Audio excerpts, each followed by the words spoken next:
दोस्तों नमस्कार। Meta public के इस खास कार्यक्रम में आपका स्वागत है। और हर दिन की भांति हम आज भी हाजिर हैं देश दुनिया के खबरों के साथ। जो प्रिंट मीडिया में क्या छपा है और क्या उसके अंदर हम लोग एनालिसिस डिटेल में क्या है, क्या छुपाया गया है एक तरह से, उसके बारे में हम आप लोगों के साथ शेयर करेंगे। तो मेरे पास अभी देख रहे हैं आप लोग, ये है दैनिक, ये है भास्कर और ये है जागरण। और जागरण और भास्कर में क्या प्रमुखता से खबर है ये हम आप लोग को बताएंगे। चैनल पर अगर आप नए हैं तो चैनल को सब्सक्राइब कर लीजिए और वीडियो को ज़्यादा से ज़्यादा लोगों के बीच में शेयर कीजिए ताकि हम और भी इसमें ऐड कर सकें और चैनल को और अच्छा बना सकें हम लोग, और हम लोग अपना परिवार बढ़ा सकें। तो शुरुआत करते हैं अभी ये भास्कर के जागरण के साथ। जागरण ने किस खबर को प्रमुखता दी है उस खबर के साथ शुरुआत करते हैं। तो जागरण का पहला खबर है जो मुख्य पेज पर छपा है, आप देख सकते हैं, ये तेजस्वी यादव का फोटो है। तो मुख्य खबर ये है, तेजस्वी ने रात में किया अस्पतालों का निरीक्षण, दिन में दिया अल्टीमेटम। मतलब तेजस्वी यादव आप तो देख ही लिए होंगे मीडिया के थ्रू, मीडिया चैनलों के थ्रू, कि तेजस्वी यादव रात में पीएमसीएच और गर्दनी बाग जो हॉस्पिटल है उसका रात में निरीक्षण किए थे। अचानक मतलब औचक निरीक्षण हुआ था और वो वहाँ गए थे, और जाने के बाद उन्होंने बहुत सारी खामियां वहाँ पर पाई थी। जैसे कल कुत्ता घूम रहा था वार्ड में और स्टाफ लोग नहीं थे, तो उन्होंने वहीं पे हिदायत दी थी स्टाफ लोगों को कि आप लोग ऐसा न करें और अस्पताल को सुचारू रूप से चलाएं और हर चीज़ का मतलब मरीजों का जो ट्रीटमेंट है, पेशेंट का ट्रीटमेंट के लिए हर चीज़ मुहैया कराया जाए। तो दिन में दिया अल्टीमेटम। फिर वहाँ से आने के बाद वो सुबह में फिर मीटिंग किए और मीटिंग में वो स्वास्थ्य विभाग के अधिकारियों के साथ मीटिंग की और मीटिंग में उन्होंने ये लिया कि संसाधन और रिक्त पदों को भरने का काम हो, स्वास्थ्य सेवाओं में किया जाए व्यापक सुधार। इस मतलब ऐसा ही खबर है। और दूसरा खबर प्रमुखता से जागरण छापा है, विपक्षी एकता की कोशिश में पवार व दीपांकर से मिले नीतीश कुमार। मतलब विपक्षी एकता जो नरेंद्र मोदी और बीजेपी के खिलाफ 2024 इलेक्शन के लिए जो बनाने की कोशिश हो रही है, उसमें नीतीश कुमार एक तरह से अगुवाई कर रहे हैं। और उस अगुवाई के दौर में नीतीश कुमार मिले हैं अभी पवार से, शरद पवार, जो कि महाराष्ट्र के एक किसान नेता हैं और बहुत बड़े नेता हैं। महाराष्ट्र में उनकी अपनी एक पकड़ है, जो रूरल एरिया होता है, गांव वाला जो जगह होता है महाराष्ट्र में, वहाँ पे उनकी बहुत अच्छी पकड़ है। तो उनसे मिले हैं और दीपंकर से मिले हैं नीतीश कुमार। दीपंकर जो कि सीपीआई एमएल के नेता हैं। उन बिहार में जब आपको तो पता ही होगा, महागठबंधन की सरकार जब से बनी है उसमें 7 दल हैं, तो उसमें सीपीआई एमएल है, उसके प्रमुख नेता जो हैं दीपंकर हैं। उनसे मुलाकात हुई है। और ये नीतीश कुमार ने राष्ट्रपति से और उपराष्ट्रपति से औपचारिक मुलाकात की है।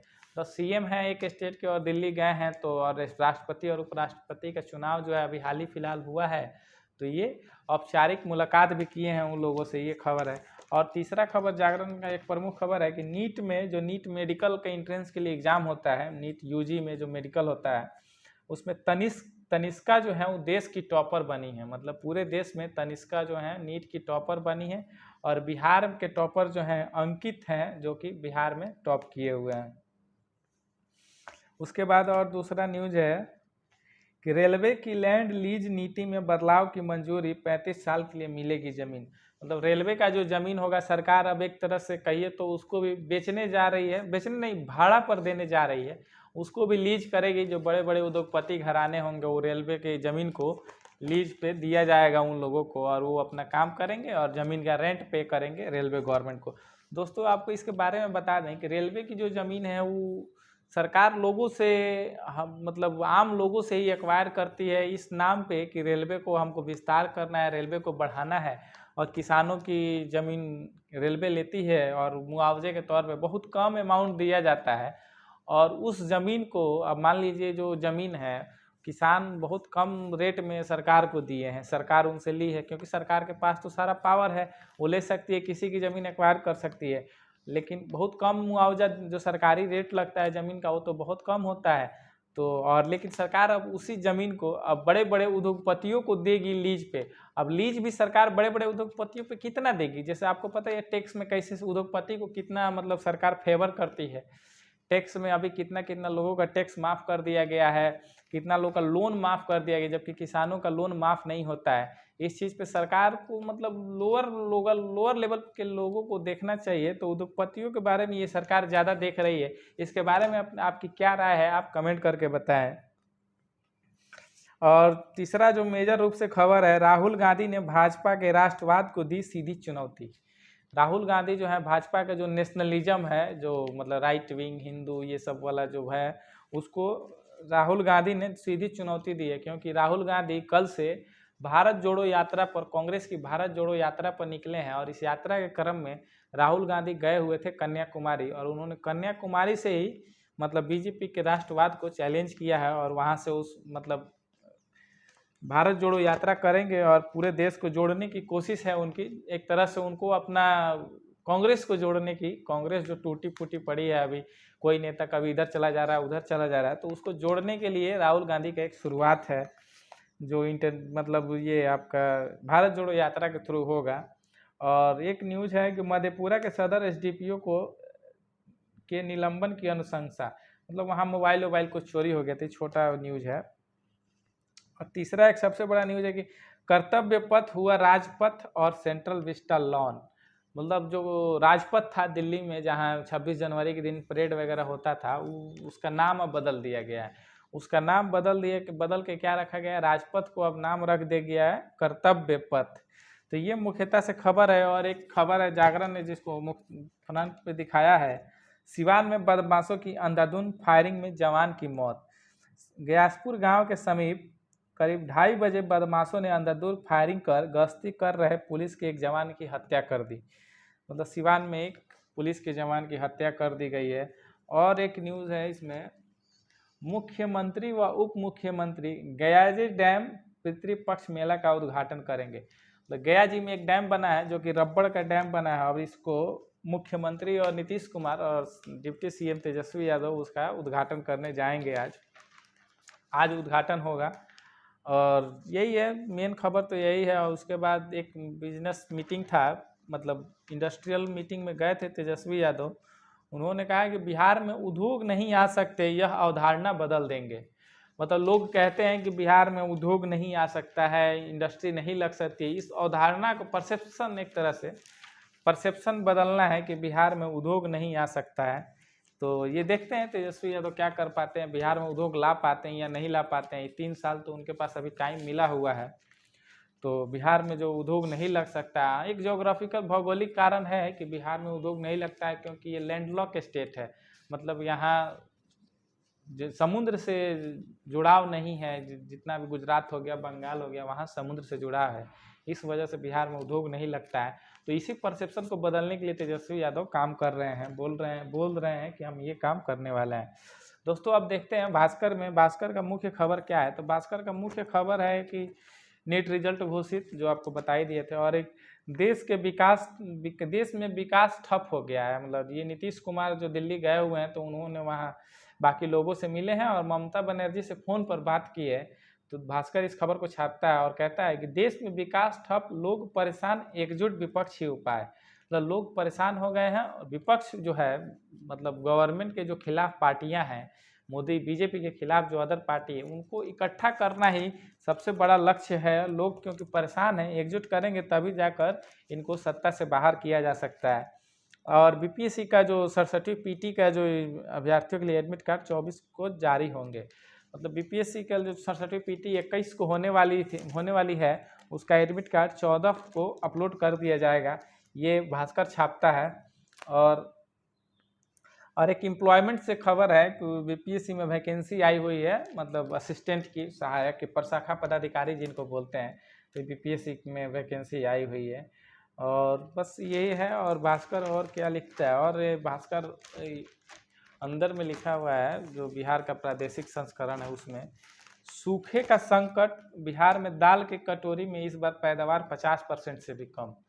मतलब सूखा हो गया। मतलब दक्षिण बिहार जो है, दक्षिण बिहार का कहने का मतलब है कि गंगा के पार, गंगा के मतलब इस पार जो गया होया साइड में बिहार और मोकामा ये सब, तो यहाँ सूखा आ गया। और इस सूखा वजह से होने के वजह से जो इसको मोकामा का जो ताल है उसको बोला जाता है दाल का कटोरा।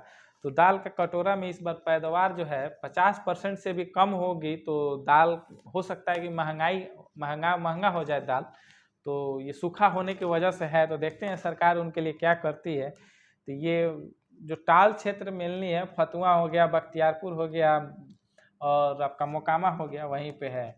और है इलेक्शन कमीशन से एक न्यूज है कि छोटी पार्टियां छोटी खेल बड़े, 3 राज्यों में 89 सियासी दलों पर आयकर के छापे। मतलब लोग पार्टी बना के हो सकता है पैसा को यूज कर रहे हो, मतलब जो बड़े बड़े करप्शन वाले लोग हैं जिनके पास बहुत ज़्यादा पैसा है, तो वो इस चीज़ को यूज कर रहे हैं। तो उनकी पार्टियां छोटी है लेकिन उन्होंने खेल बहुत बड़ा किया है, मतलब पैसे का हेरा फेरी का बात है। तो इसमें इलेक्शन कमीशन कुछ किया है, तो उसी का चुनाव आयोग की शिकायत के बाद आयकर विभाग, चुनाव आयोग ने शिकायत किया था इसको, तो इसको लेकर इनकम टैक्स जो डिपार्टमेंट है वो छापा पड़ा है। इनकम टैक्स डिपार्टमेंट उनके ऊपर एक्टिव हो गया है। और भास्कर लिखता है, तेजस्वी ने अफसरों को चेताया, कहा 60 दिन में सुधारे बिहार की चिकित्सीय व्यवस्था। मतलब कुल मिला के 60 दिन में बिहार की चिकित्सा व्यवस्था को सुधारना है, ये तेजस्वी यादव का कहना है, जो कि हम आपको पहले बता ही चुके हैं डिटेल में। और भास्कर के एक रिपोर्ट है, उस रिपोर्ट में लिखा है, जापान ने ट्रेनों का ऐसा जाल बिछाया कि सड़कों पर वाहन ही घट गए। मतलब जब से ये साइरस मिस्त्री की घटना हुई है, वो दुर्घटना में मौत हुई है, उसके वजह से सड़क हादसा काफ़ी चर्चा में बना हुआ है, सड़क हादसा चर्चा में बना हुआ है। और इसमें भास्कर एक रिपोर्ट लिखा है जिसमें जापान ने ट्रेनों का ऐसा जाल बिछा, मतलब जापान में ट्रेनें इतनी बिछ गई हैं ना कि लोगों को, मतलब लोग रोड पे वाहन से चलते ही नहीं है, सब लोग अपना सफ़र ट्रेन से ही करते हैं। तो ये तो काफ़ी अच्छा चीज़ है कि लोग ट्रेन से ही चले। हमारे यहाँ तो ट्रेनों की स्थिति काफ़ी दयनीय है, लोग ट्रेन छोड़कर दूसरे मतलब माध्यमों से जाना पसंद करते हैं ज़्यादा। और राहुल गांधी जो गए थे वहाँ पे, तो भास्कर वही कहता है कि नफरत की राजनीति, मैंने अपने पिता को खोया, देश को नहीं खोने दूंगा। तो राहुल गांधी देश को नहीं खोने देंगे, ये नफरत की राजनीति में उन्होंने अपने पिता को कहा है। और एक न्यूज़ है कि आईफोन जो 14 है और 14 प्लस लॉन्च हो गया है। आईफोन एक नया फ़ोन का जनरेशन है, आईफोन 14 जो लॉन्च हो रहा है उसमें अब सिम नहीं लगेगा, जो मतलब फिजिकल सिम जो होता है, सिम का जो कार्ड लगता था फ़ोन में, वो नहीं लगेगा, अब ई सिम से ही चलेगा। अब हो सकता है OTP वगैरह वैसा कुछ आए या कोई ऐप वगैरह से इंस्टॉल हो, उसमें से चलेगा। और सेटेलाइट कनेक्टिविटी भी मिल सकती है, जैसे मतलब सेटेलाइट इंटरनेट आने वाला है, मतलब कुछ सालों बाद देश में भी आ जाएगा सेटेलाइट इंटरनेट, तो वो आईफोन 14 में ये फीचर उपलब्ध रहेगा। कुल मिलाकर यही रहा आज का भास्कर और जागरण में, यही छपा है। दोस्तों ये एपिसोड आपको कैसा लगा आप कमेंट करके बताइए, और इसमें क्या कमियां हैं, क्या त्रुटियां हैं, इसको हम लोग दूर करें, ये हमारी टीम पूरी कोशिश करेगी। आप कमेंट कीजिए, और चैनल पे नए हैं तो चैनल को सब्सक्राइब कीजिए, और ज़्यादा लोगों के बीच में शेयर कीजिए, क्योंकि मेटा पब्लिक का ये जो एपिसोड है, ये ऐसा किसी न्यूज़पेपर, न्यूज़ चैनल या कहीं नहीं मिलने वाला है। ये हम लोग की शुरुआत है, और इसको ऐसा कीजिए कि बिहार का हर तबके के पास हमारा न्यूज़ पहुँचे। जो लोग पेपर डेली नहीं पढ़ पाते हैं, या उनके पास अगर उतना टाइम नहीं है, तो हम लोग खबरों का जो एनालिसिस है, जो प्रिंट मीडिया में छपता है, उसको काफ़ी अच्छे से लोगों के बीच में पहुंचाएं, और लोग, समाज जो है हमारा, खबरों से अवेयर हो और डिसीजन में, समाज के आगे बढ़ोतरी में ये काम कर सके। तो चैनल को सब्सक्राइब कर लीजिए। मैं एक बार फिर से आपसे आग्रह करता हूं कि आप चैनल को सब्सक्राइब कर लीजिए और ज़्यादा से ज़्यादा लोगों के बीच में शेयर कीजिए। Thank you.